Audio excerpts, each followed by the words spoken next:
live on Facebook, YouTube, Twitch, and blasttheradio.com. This is the Lowell Green Show. The number to call and be heard around the world is 613-413-2217. Or email Lowell at blasttheradio.com. And now, here is Lowell Green. Well, thank you, John. So, what did you have to pay for gas this morning? See, I didn't pay for gas this morning because I'm still in shock after seeing the sign. But driving up Bank Street, so Bank and Hunt Club, there's about 3 gas stations there, $2.08.9. So call it $2.09 a liter. You're not too happy about that? Listen, I haven't been happy for a long time, but I mean, it's evidence that it's not going to get better anytime soon. We're in deep trouble.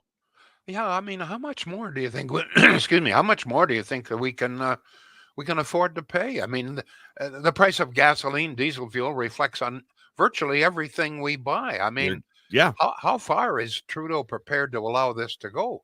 He just, he keeps tacking on about 50 cents. Actually, if you're paying $2 a liter now, the tax on that is almost 60 cents. So if they were to at least cut the tax in half, we would have gasoline about 170, which is still very high. But excuse me, I mean, I just don't know how far we can go. I mean, here in Ottawa, where people have index pensions and good retirement plans for the most part, I guess it's not hitting a lot of people too hard. But man, oh man, oh man! I mean, in the hinterland, which is most of the rest of the country, it's got to be getting very, very painful.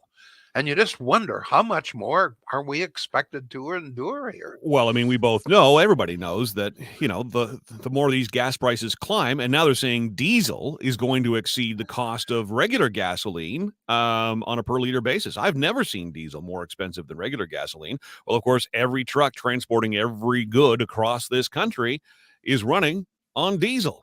And those costs are going to get passed on everything we eat. I mean, we're already up, 10.8% since last April? Inflation. The thing, John, that I'm wondering, if things become so dire that even well-off people making, good incomes in the sunshine list, if they start to hurt, will that somehow or other grab Trudeau's attention? Or is he so devoted to changing the planet, to saving the world, that he doesn't give a sweet flying fox fart whether we're able to put food on the table or not? Because you really have to begin to wonder what's in this guy's head. I wonder if putting $225 into a gas tank is even something he's ever done in his life, and whether he even understands what $225 means to the average person. And I'm not saying that to be rude. The man has grown up in a very, very privileged world. I don't think $225 has ever been, more than a tip to this guy. He's a bubble boy, no question about it. For sure. Anything you want to talk about today, folks, it doesn't have to be the price of gasoline or whether you should be buying an electric car. You've got some thoughts on that, I understand. Not doing it. Well. Don't care. Not doing it. With all of the problems we've got here and around the world, you'd really wonder at students protesting dress code. They're mad because the school doesn't want them to wear their shorts, so that they show the butt cheeks. These students didn't didn't march and protest Trudeau's blackface or other scandals. They haven't marched to protest the huge debt that we are saddling them with. You would think that if they're really concerned and really plugged in, that the thing would be bothering them the most would be this huge debt that we are burdening our children and grandchildren with. But no, they're not. It's close. But I mean, let's be very honest, okay? They haven't marched in support of Ukraine, but essentially they're doing pretty well what we did or would have done when we were 16, okay? Let's be very honest. These kids are really no different than we were when we were 16, 17, okay?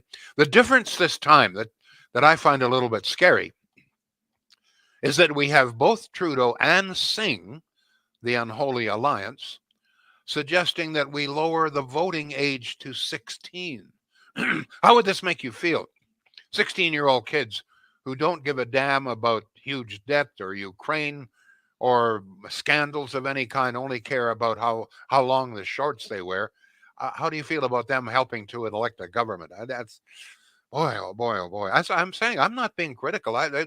When I was 16, I was not. I wasn't I didn't know what the hell was going on in the world, nor No. I suspected you. You were concerned about what? Your clothes, concerned about your friends, the latest movie, the music. That's what teenagers are interested in. To suggest that I at 16 should have been allowed to vote. Oh yeah, yeah, yeah, yeah. I mean, I was totally, totally, absolutely, utterly out of it, and I suggest most of you were as well. Um, anything else that you want to talk about, folks? Lots of questions.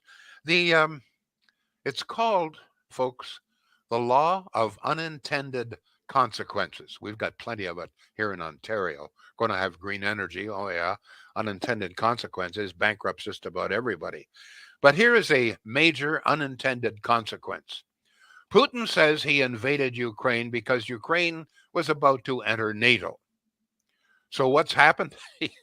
He has scared some of his neighbors so badly by invading Ukraine that both Sweden and now Finland say they're going to join NATO. And in fact, neutral Switzerland, which has always been neutral. I mean, even in two world wars, Switzerland was neutral. Now Switzerland is thinking seriously about joining NATO.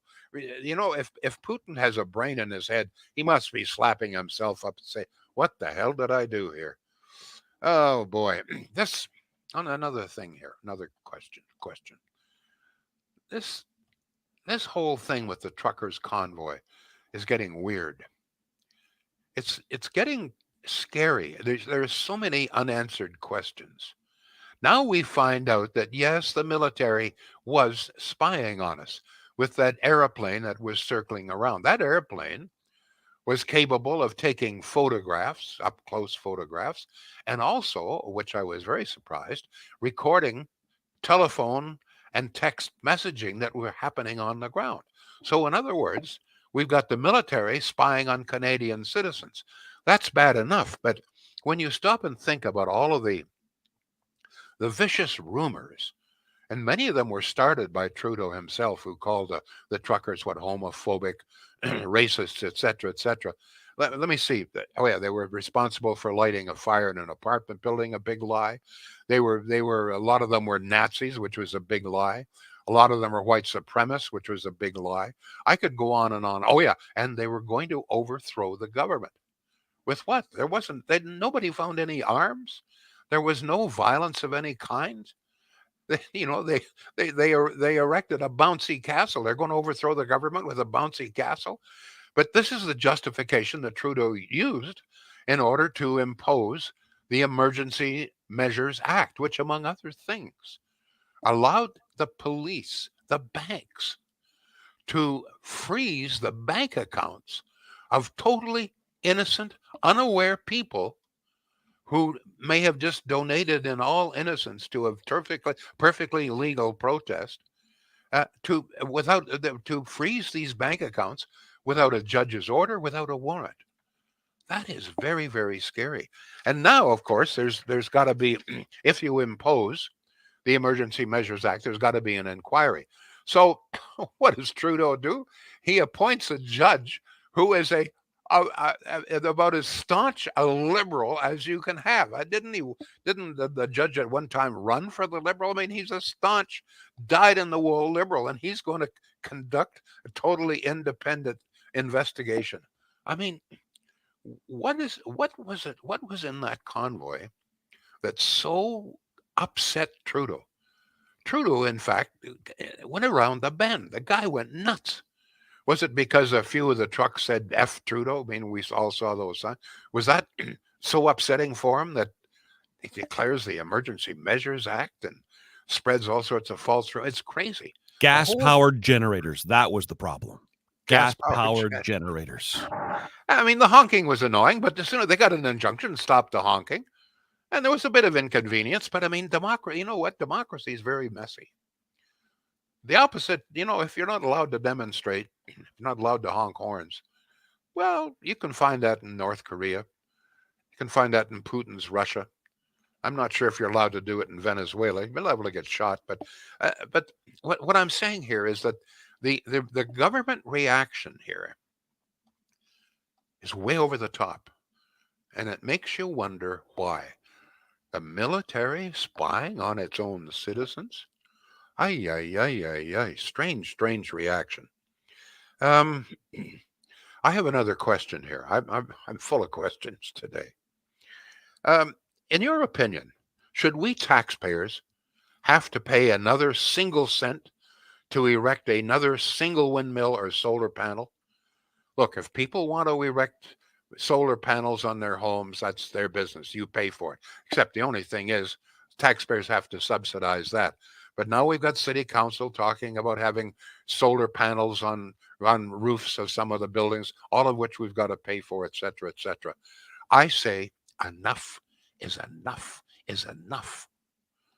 We should not be paying another single cent of taxpayers' money in any form for windmills or solar panels. Do you realize, and I check this every single day, in the last 3 weeks, not once has combined wind and solar produced more than 10% of our needs. Not once in 3 weeks. Today, well, today producing 3.8%. Wind and solar. Solar almost nothing. In fact, of all of the ripoffs that we taxpayers have been subjected to, solar panels have to take the cake. I mean, first of all, there's no power from them during the winter. There's no power during a snowstorm or when they're covered with snow. And even when the sun shines on beautiful, perfect days, we're lucky to get 3% of our needs from solar. So why are we taxpayers still being billed for windmills and solar panels? They're producing sweet bugger all. Nothing. And folks, I'm not making this up. Go to IESO. This is the government's own site that tells us how many megawatts of power we are burning by the hour and where it's coming from. Today at 1 o'clock, 3.8%. All the needs provided by wind and solar, and we're still paying billions. Somewhere between $7 and $10 billion poured out for wind and solar. That would have built about just for Ontario, 5 state-of-the-art brand new hospitals, hired 3,000 nurses, given all medical professions, including nurses and daycare workers, etc., a 10% raise. That $7 to $10 billion. That's what it could have done. Instead of that, it built windmills and solar panels, which today are producing less than 4%. Yesterday, it was about 5%. Day before that, it was about 4%. That's it. That's all. You know, in my opinion, I'm going to tell you right now, I know it'll never happen. It's wistful thinking. I think that Dalton McGuinty, Kathleen Wynne, John Fraser, who's now the MPP for Ottawa South, who was Dalton McGuinty's right-hand man, he played a role in all of this. He knew exactly what was going on. I think those people should be charged. If I had my way, Wynne and a number of her staff members, Fraser, Dalton McGuinty would be in jail. They perpetrated one of the greatest frauds in Canadian history on us with this. Oh, man, oh, man. So, oh, yes, and I have to comment on something else. Light rail, correct me if I'm wrong. But I remember doing program after program, some of them with Andy Hayden, during which both of us were very leery about light rail, the cost, the disruption, et cetera, when we already had a perfectly functioning bus system. That's water under the bridge. Okay, I understand that. But among other things that we were promised was that light rail would require far fewer OC drivers. Far fewer. My knowledge, not one has been laid off. Not only that, we've just been told that they're going to hire 80 more. Look, ridership is way down. Some cases, they don't want to tell us this, but my ridership, according to my sources, down over 50% on many of these routes, with very little hope that it will recover, at least not recover much, okay? Ridership way down, number of routes down, and yet, and light rail supposed to alleviate the need for more bus drivers. And now we're hiring 80 more. Folks, taxpayers want it all. Where does this end? Somebody, we're going to hire this. We're going to put some more solar panels here. We're going to have more free electrical plug-in stations. Who the hell's going to pay for this? Who's paying for it? Well, what did they charge for gas today, John? $2.09. Okay. Well, maybe you're paying a little bit for it, right? John, any response so far to any of our topics? Huge response. If not, everybody is just dead. Go ahead. No, huge response. And you're right. Like all this spend. Where is this coming from? And if you're going to spend like that, do you really need my 60 cents at the pump, or just keep spending and hand me back the 60 cents so I can spend a little bit too? We have a city council, and you know what? I'm the only one who's picked up on this. We have a lame, essentially a lame, brain dead news media in this city, afraid to criticize anything that's even slightly to the left. I just want to point out once more, we have a city council that in one breath was criticizing the high cost of new housing, trying to come up with plans to, lower the cost of housing, maybe subsidize, whatever it is. And then in the next breath, honest to God, they passed a resolution imposing more environmental conditions, which city council said would increase the price of new construction by 10%. That's the kind of... Is that thinking? How can you say you want to lower the cost of housing and then pass a resolution? Oh, well, we got to have, we have to have trees here and we got to do this and everything. It's all very nice, Add 10%. Already, the government apparently they charge about 28% of the cost of a new home is government regulation, and City Council of Ottawa has just added 10%. Go ahead, John. What have we got? Listen, you ask where the media is and all that. That City Hall itself, some of the councillors recognize that the media is not covering City Hall anymore. Occasionally a camera shows up, gets a little video clip and an audio clip to throw onto the radio station as well, but by and large they're not there, which is why they hired me just before COVID to come in and start doing a podcast for them so that they could at least have some sort of platform to get their message out to the citizens of Ottawa, because the media isn't there. The media doesn't have people to go and cover this. All right, enough of me. Let's get to the listener comments. Joshua says, could it come at a worse time? Restricted from doing various things for 2 years, and so many businesses need our patronage, and the price of gas will keep people from extracurriculars. Talk about killing an economy. Lisa, Trudeau doesn't give two Fs about the average Canadian and their budget. Jennifer is in to say these gas prices are insane. It's certainly affecting my wallet. Rick on Facebook, it has nothing to do with saving the world. See, Chris says it's not going to come down to students protesting the dress code. Students are self-focused. I once argued with my church deacon that if he was allowed to wear a hat in church, then I should too. Peter says most of these butt-cheek girls, teens, are Trudeau supporters. Ask them and you'll find out. Student radical leftists. Trudeau and Jagmeet only is appealing to them for votes. Nothing else. They care less in reality. Let's go to text. But I just want to point something out. Yes, the kids today are no different, John, than you and I were. I agree. And everybody that I grew up with. I mean, let's be honest. It was music, dress. Remember, we had to have the right kind of jeans and the right kind of shoes. Remember, Penny? 100%. 100%. That's all we care. That's children. That's teenagers. That's just the way it is. But to expect that teenager to be able to make a judgment concerning political life, no, forget it. Go ahead, John. No, I grew up in the 80s, and we were all about modeling ourselves, pardon the pun, after the stars we saw in music video. I watched the Billboard Music Awards last night. The outfits on these artists, that's what kids mimic. I don't begrudge that. Now, where the students have a right to protest, in my opinion, is being told to bend over while somebody holds a ruler to their thigh and measures. That happened, so far over the line. Yeah. If that happened, I'd be surprised. But go ahead. If I had a kid and you did that to my kid, 613-413-2217. Here's a text. I can't believe a government who is voted and paid for by Canadians are violating Canadians by using their tax money to have the military and banking system to attack them. We don't have any military arms or such to help the Ukraine, but watch out, fellow Canadians. We will break the budget to get you. As for the previous provincial Liberal government leaders, yes, they should be held responsible. I'd say in jail. I think John Fraser, instead of sitting there as an MPP, I think this guy should be in jail. He aided and abetted Dalton McGuinty in his green energy plan. He was part of it. He was Dalton McGuinty's right-hand man in Dalton McGuinty's office.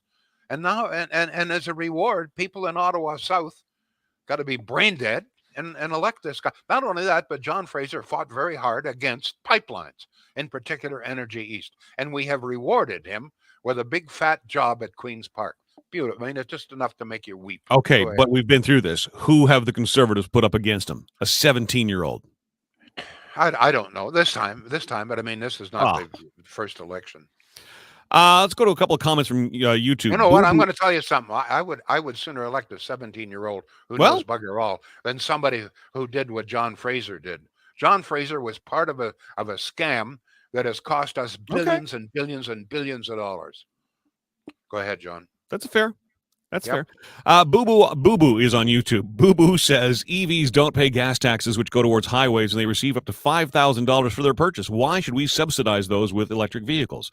Also on YouTube, Dylan says 16 is too young. I'm 23 now and started voting at 18 and like to think I was politically inclined at 18. And now looking back, I realize just how little I really knew back just 5 years ago. 16 is just too young. Let me tell you something. When I was growing up in Brantford, Ontario, I was a pretty bright young kid, no question about it, and as world wise as I guess anybody. I didn't know what a Jew when I came. The first time that I ever met a Jew was, and I went to McDonald College and I dated one.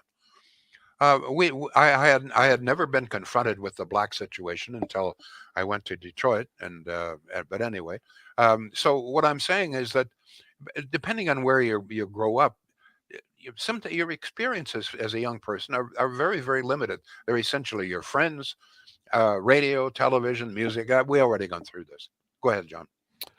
You know what? We're 22 minutes into the hour. Should probably get a word in here for Shields. Yes, and then we'll get the rest of the comments. We can never talk too much about Shields because here is a great local business, and everybody keeps saying, "Oh, if you can shop local, please let's do it." Well, you can't get more local than Shields in Pakenham. Okay, you can't. This is a family-run business launched in 1947 by Grandpa Shields, then the father Shields, and now Mark Shields.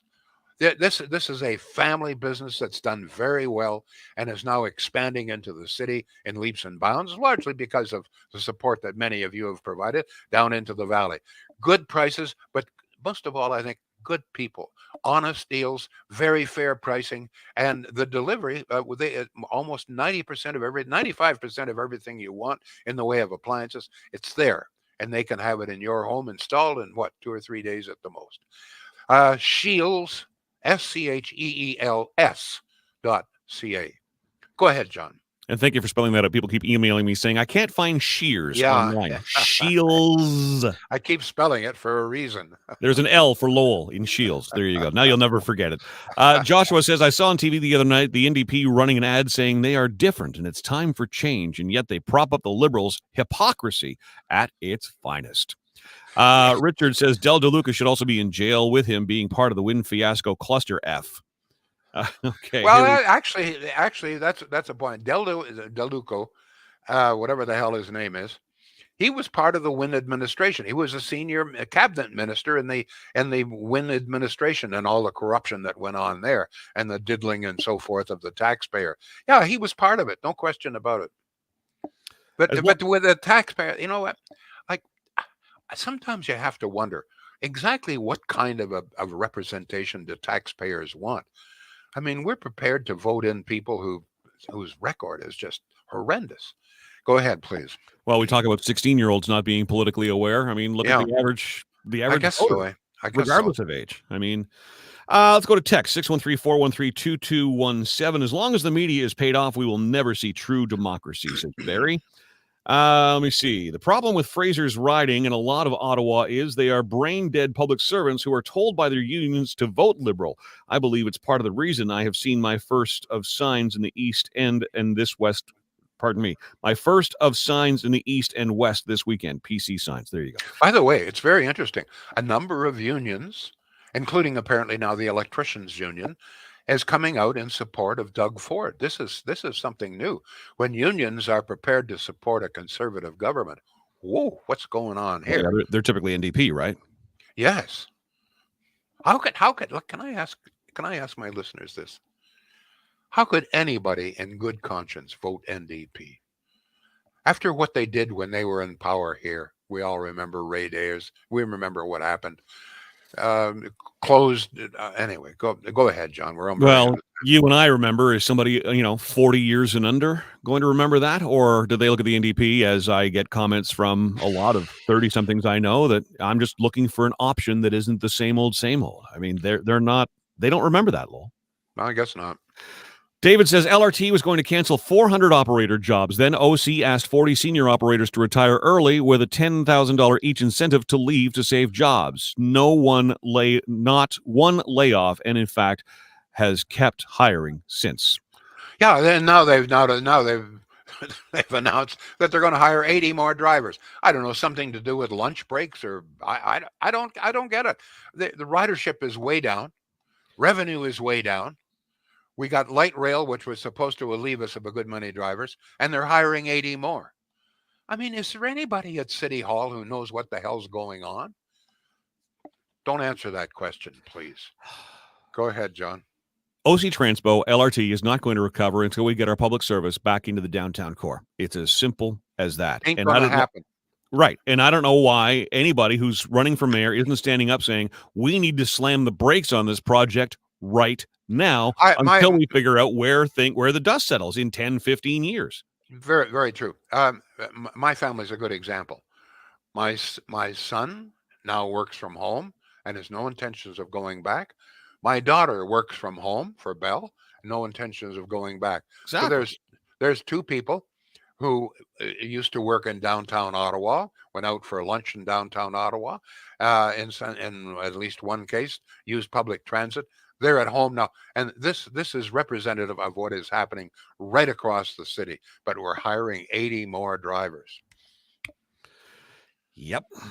Anne says we have more access to information today, and yet most of us remain ignorant of politics in this country. So true. Well, you know what? We may be ignorant of politics, but you really got to be dumb not to notice the increased cost of living. I mean, if you're not eating and you're not buying gas and you're not heating your home and you're not plugging in your television, then I guess you don't notice the cost of living. So how do we wouldn't be living? How do we get these people who bitch and moan and look, they become politically active on social media? How do we get those people to realize that post all you want on social media, it's not making a dent? They need to take their words and get them in front of the eyes and ears of their elected officials. How do we get that message? Yeah, and show up at the voting station. Sure. I mean, in some elections, even federal elections, 35 to 40% of the population can't be bothered to even vote. Go ahead, John. Well, and that's it. Lisa says, why would the Liberals subsidize media speak out against Trudeau? It's their bread and butter. Anne says, Trudeau doesn't care if you or I can afford to live anymore as long as we meet those unrealistic emission targets. George, I believe this is the first time we've heard from you. Great idea to have 16-year-old eating Tide Pods to make the deciding vote on which party is in power. Craig asks, what about our health care and giving the WHO autonomy over us? It appears Biden, Trudeau, and dozens of other countries are giving up their health care sovereignty to the World Health Organization. How would you like China making your country's health care decisions? You know what? I don't know. I mean, we've got to concentrate a lot more. The problem, and I keep pointing this out, is that in Ontario and in Canada, we have concentrated and spent almost all of our disposable money, some of it not disposal, on climate change. The Green Energy Act has taken up our energy, our time, our political will. It has taken billions and billions and billions of dollars away from healthcare. $7 to $10 billion in Ontario alone for wind and solar. That money could have been used in health. Can you imagine what $7 to $10 billion would have done if it had been added to healthcare in this province? Do you think we would have had lockdowns if we'd had that? No, absolutely not. Why did we spend it? Because we were going to create this great green nirvana. Thank you, Dalton McGuinty, Kathleen Wynne, John Fraser et al. John, we're almost out of time here. A couple more here. Share the show, folks. That's the best way to get this message out. If you believe in the things that Lowell is talking about, and obviously you do, you're here for a reason, share it so that more people have an opportunity to hear this side of the conversation. Absolutely. Lowell says, Lisa, whether it's the cost of housing, heating, education, bringing in immigration, etc., blame the baby boomers for much of this mess. They are all willing to eat their own young to satisfy their own greed. Let me see. Chris says, I don't hate lowering the voting age. Most won't vote if they're not interested. Those who are will. Plenty of uneducated, dopey adults cast votes. Yeah, we talked about that. Darlene says, if the Liberals believe kids 16 are old enough to comprehend politics, then they must also change the Young Offenders Act. 16-year-olds tried as an adult in court. Interesting. Let me see. Catherine, we haven't heard from you. Catherine says, know what you're donating to. This convoy in February was not legal. No permits, broke many bylaws at a cost of over $8 million. No, actually, it was legal until later on. Then it was declared illegal. But when it started out, when it came, it was perfectly legal. So, stop spreading false stories, okay? Protest in this country, thank God, is still legal. Now, they did, there was some things happen, but now we find out that a lot of things they claimed that had happened did not happen, and certainly not the responsibility of the trucker. Whatever. The protest when it first started was perfectly legal. Let's get that straight, okay? Thank you all, folks. My voice is giving out here. We'll be back tomorrow. The Lowell Green Show is seen and heard live around the world at 2 p.m. Eastern. Connect with us online at blasttheradio.com/Lowell Green. Can't join us live? Download the Lowell Green podcast. Available on Apple, Spotify, Google, and more. Ask your smart speaker to play the Lowell Green podcast. This is a production of blasttheradio.com.